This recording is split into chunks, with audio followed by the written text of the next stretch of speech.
See, this is the path that we go down.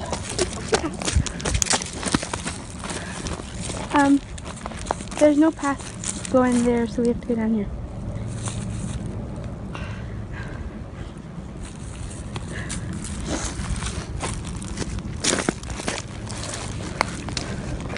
Hi.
And I heard my phone ring once. The first time I wasn't super worried about it. I was getting ready. There wasn't any need to rush to my phone.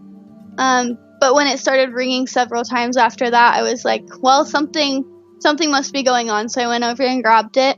And it was my grandma. She was frantic, but that wasn't really anything new. She was already that overprotective parent. So I was like, okay, what's going on? And she said, well, we haven't heard from Libby. She's not answering your phone. Your dad's there to pick her up. He's looked everywhere. He can't find them. And I'm like, okay, I'm sure it's nothing. I'm sure they're just lost or their phone died. I'll be there in 10 minutes. So I ran back, got in my car, and went down to High Bridge, where my grandma and Tara and my dad were at.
We know that Becky Patty said that Cody went with her to search the day the girls went missing.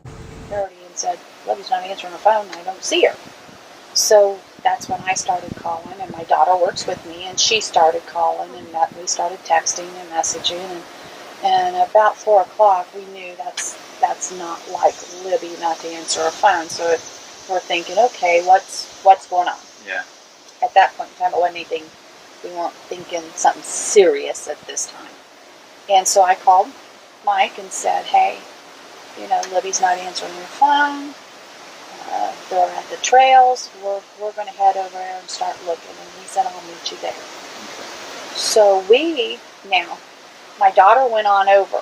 Derek's there. My daughter went on over, and her partner, she called her, and she met her there.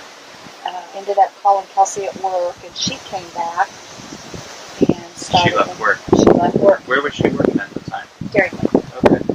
Just right in town. Yeah. Now, as I started out to leave, my other son come pulling up, and he says, what are you doing? And so I told him what was going on, so he hopped in the car with me, and we thought, okay, if they were to walk home, there's 2 ways they could have come.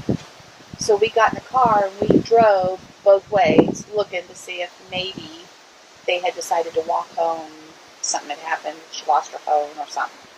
We didn't see her, so we got there a little later than the others. We don't know where Cody actually was February 13th. We know that Kelsey also said that Cody was nowhere near the bridge that day.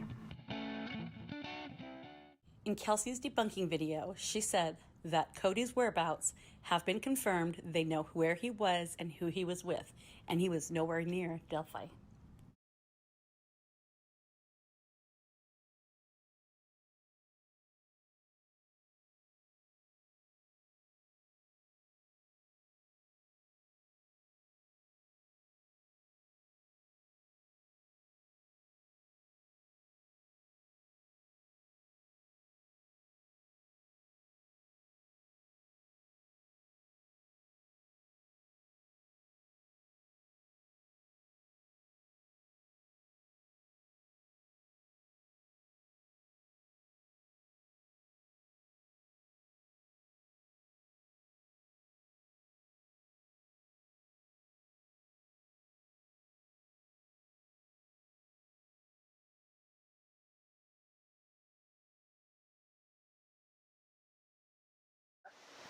Ended up calling Kelsey at work, and she came back and started. She left work. She left work. Where was she working at the time? Dairy Queen. So we just kept searching. We're like, they have to be here somewhere. So we kept yelling their name.